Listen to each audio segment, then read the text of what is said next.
Hey friends, before we get started, I'd really appreciate it if you could subscribe, like, and leave a comment. It would help the video out a lot, and it's an easy thing for you to do but means a lot to us. Thanks in advance.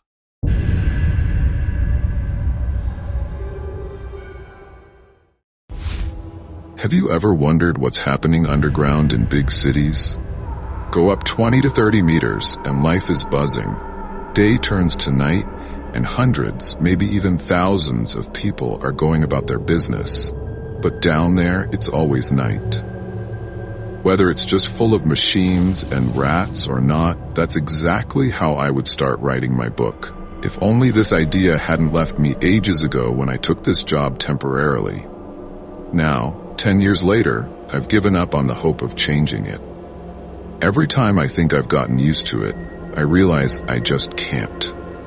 I work in a place just outside the Moscow Ring Road, in a restricted facility, which means it's secretive. From the outside, it probably doesn't look like much, just a small 5-story building.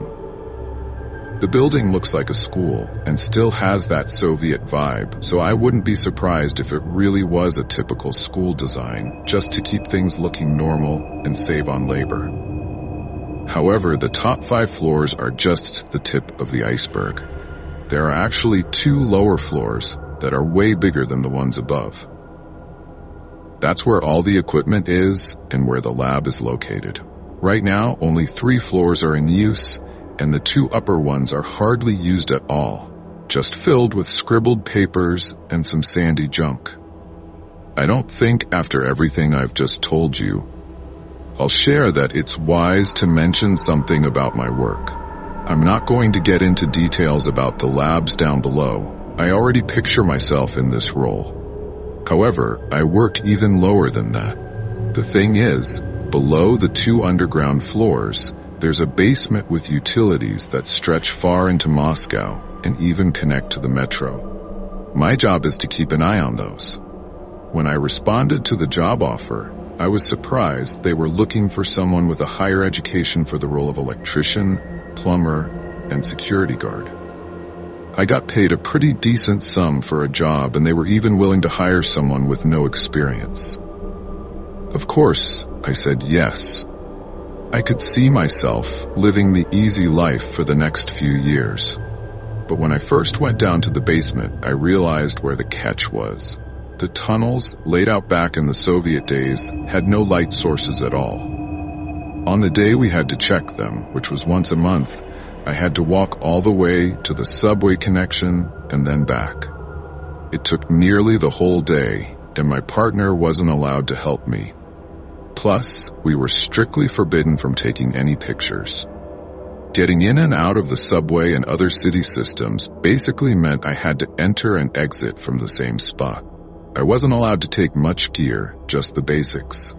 So I had my helmet with a flashlight, a small backpack for tools, a radio, and a stun gun. The stun gun was for emergencies, in case I ran into any trouble down in the tunnels.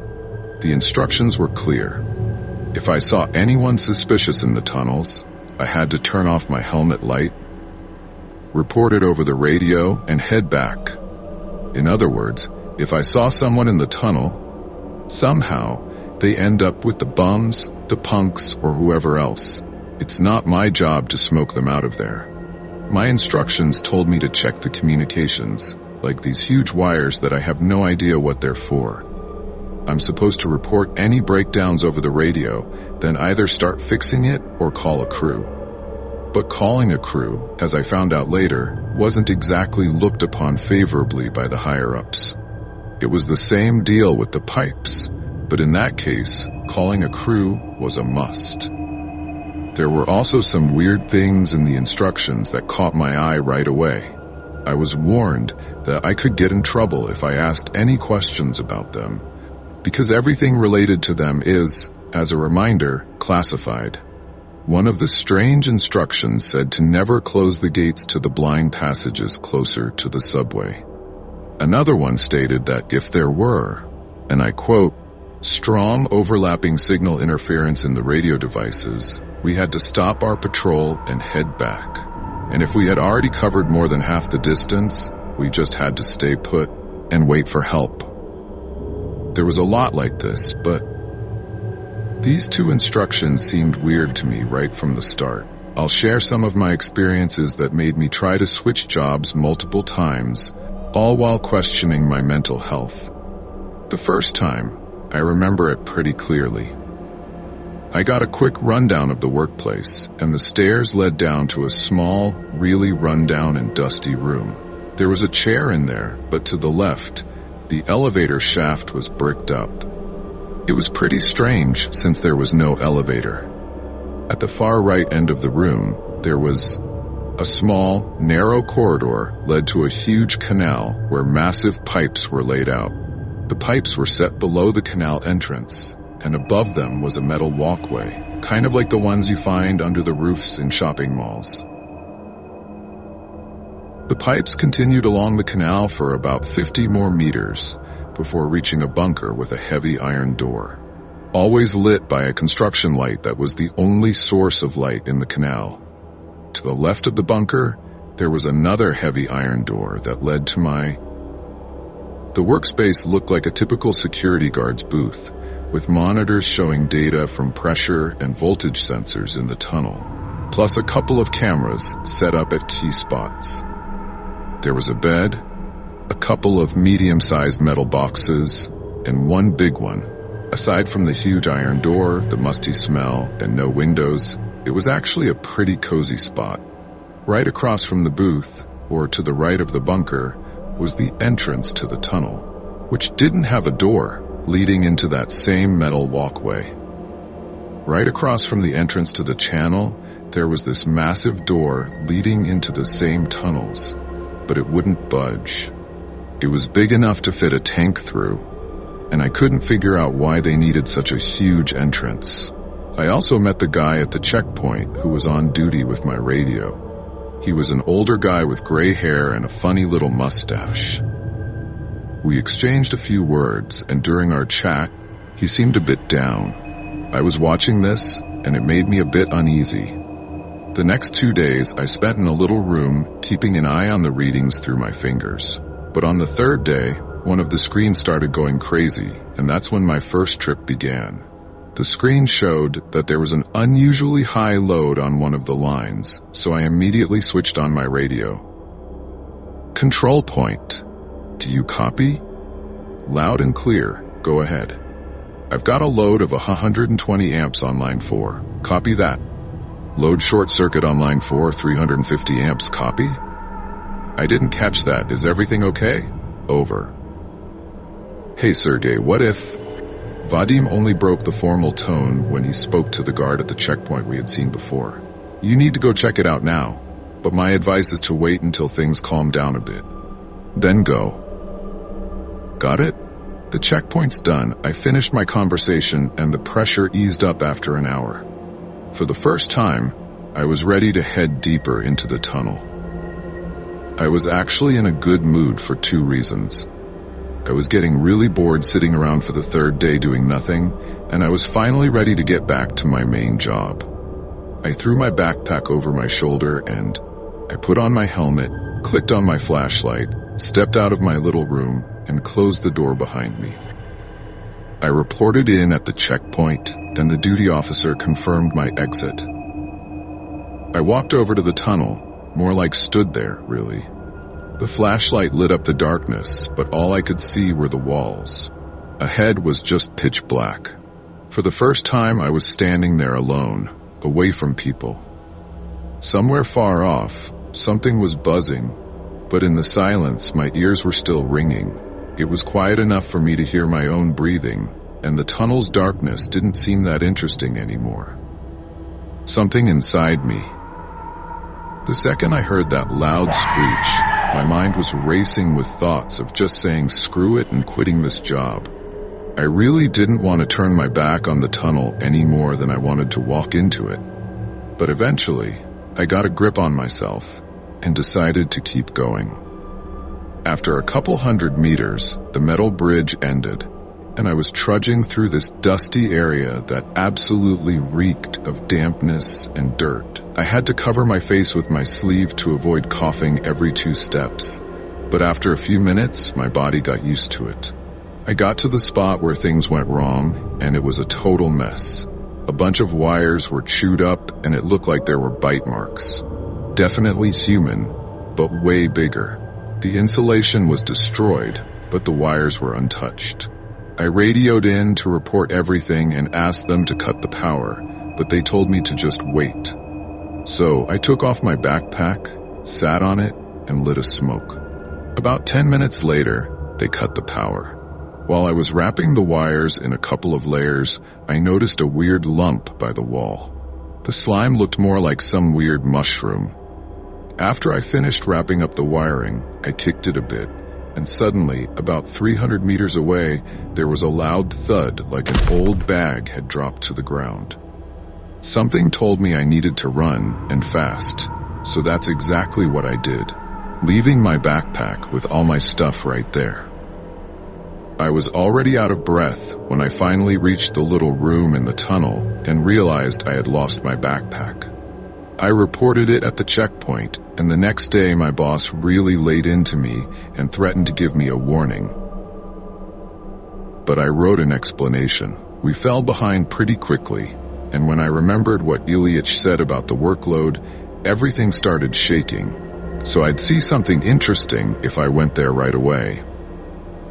The next 2 trips were simple. Nothing special happened. I even started forgetting my first trip. The paycheck I got 3 times really helped with that. So, just like during most work hours, I was keeping an eye on the monitor in the little room and playing some old-school shooters.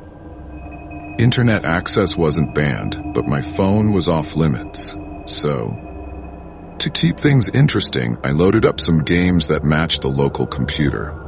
By the way, the instructions say you should always keep the door to the little room closed, whether you're inside or outside.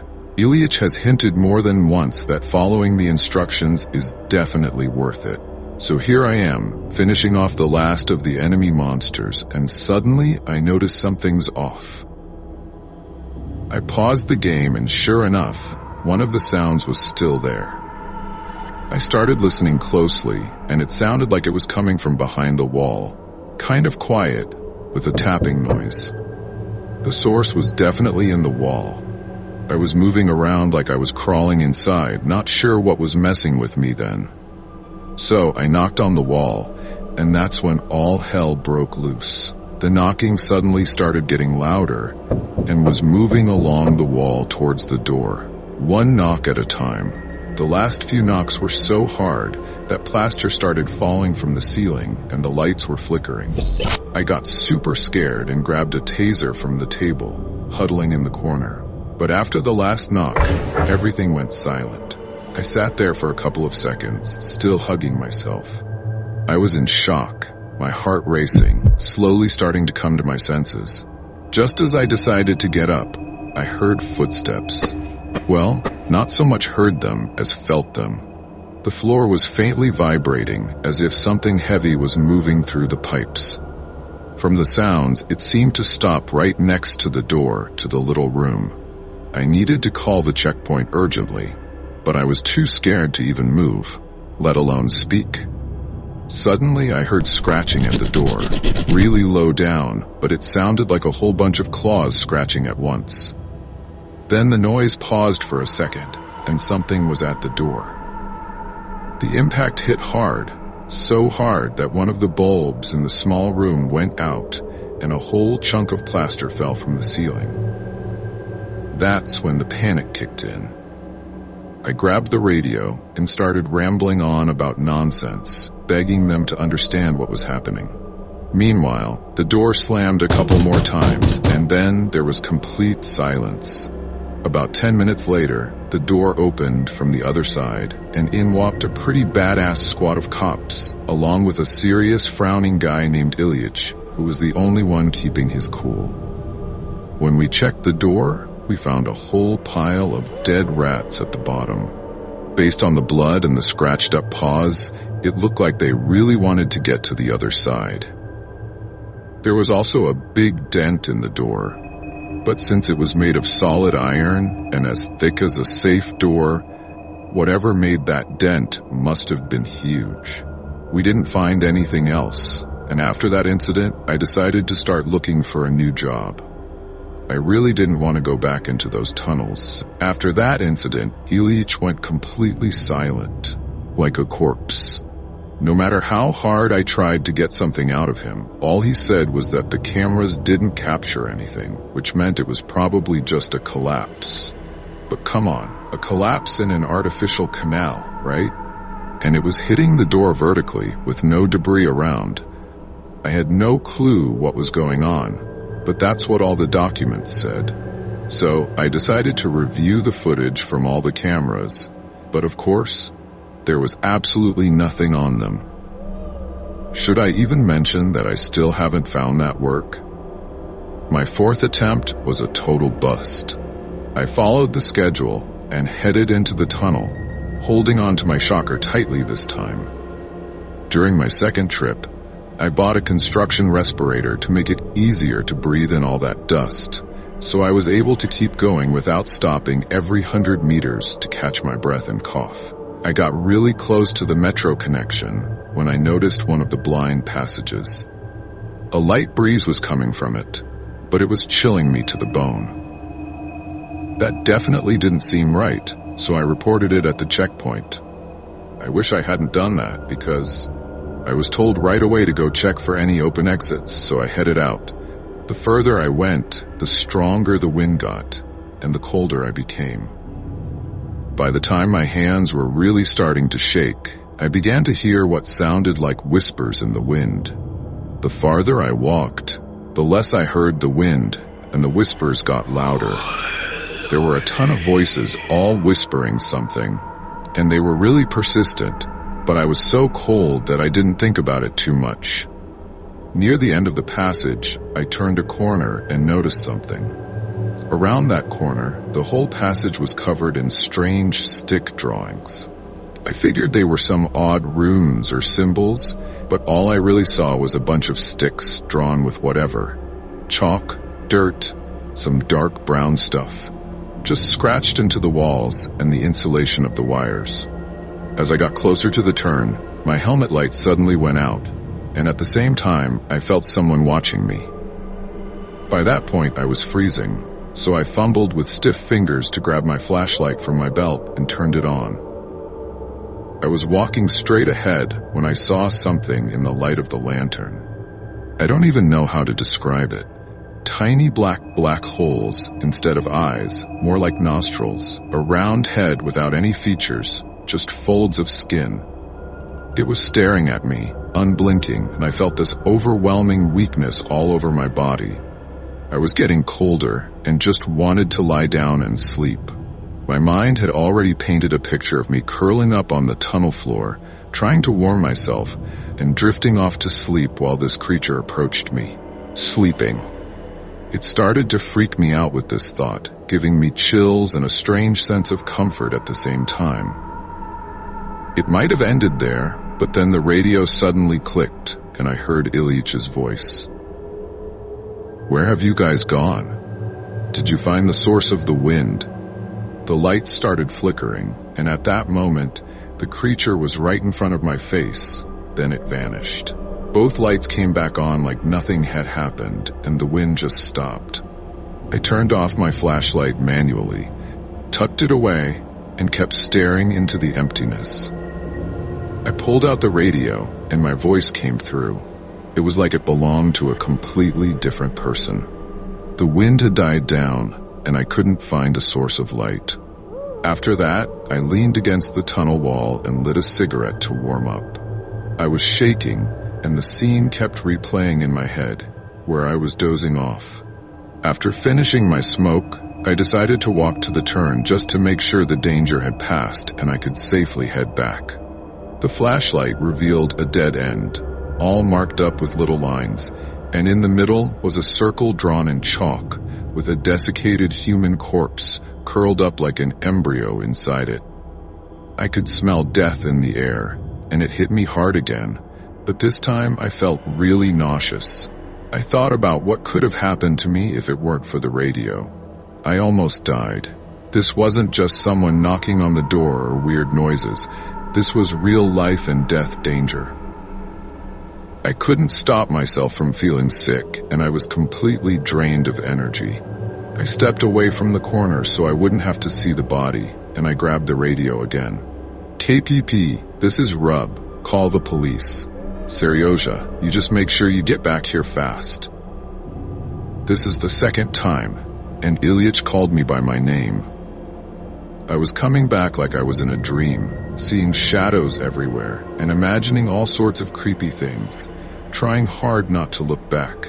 I made it to the little room, slammed the door shut, and collapsed onto the bed. I dreamed I was walking down a tunnel and heard something slurping behind me, but I was too scared to turn around. Or maybe I really did hear that slurping sound when I was heading back. I don't remember that part very well. Anyway, I got woken up by Ilyich. There was no police, but there were soldiers constantly giving me sideways glances. There were a lot of them. Ilyich sat down next to me on the bed. It really reeked of booze. I mean, it was Yura who worked here before you. As soon as I heard about the body, I knew Yurka was involved. I mumbled something, and Ilyich was staring at the floor. I wanted to yell at him and the whole management team. Vladimirich, I'm quitting. No, Seryosha, you're not quitting. Ilyich looked at me with those sad eyes. You won't find another job like this, no matter what. I didn't even doubt him.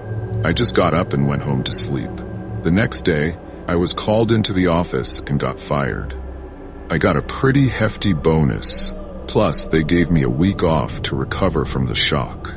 Not surprisingly, I spent the whole week partying it up at the club. But when I got back to work, I definitely didn't feel rested.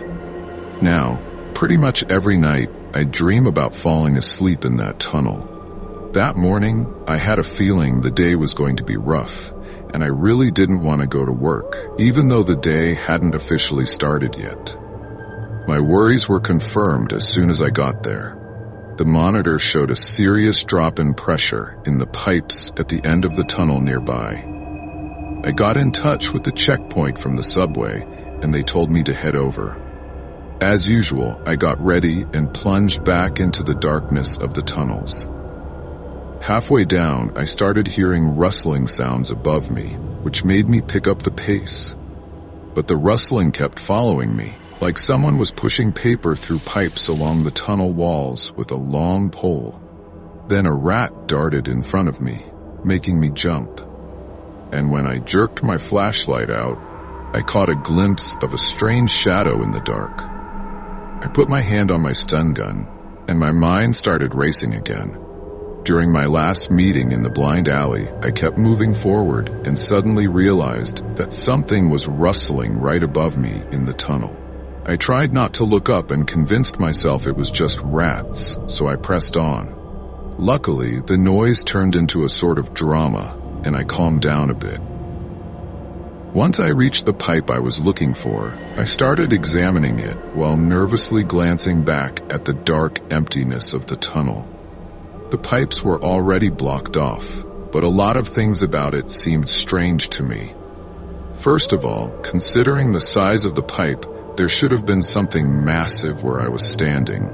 There was a puddle, but it was gone. Instead, there was just a small puddle that probably formed after they shut off the water. Plus, a pretty big section of the pipe was covered in tiny triangular holes, and the metal looked like it had been chewed. Realizing I couldn't handle this on my own, I told him the size of the pipe I needed and asked for a crew to be sent. Ilya said I'd have to wait for the crew on site. Cursing this job under my breath again, I asked him not to take his time with the crew and made myself comfortable. I took a little break, opened some canned food, grabbed a bottle of water, and decided to have a snack. I set up my flashlight to shine into the tunnel. I ended up waiting for about 2 hours, but the crew never showed up. By that point, I was starting to feel a bit safer, so I contacted the checkpoint again to ask about the crew. I got a somewhat anxious response from Ilyich, who said they hadn't been in touch with the crew for about an hour. and that I should head back immediately.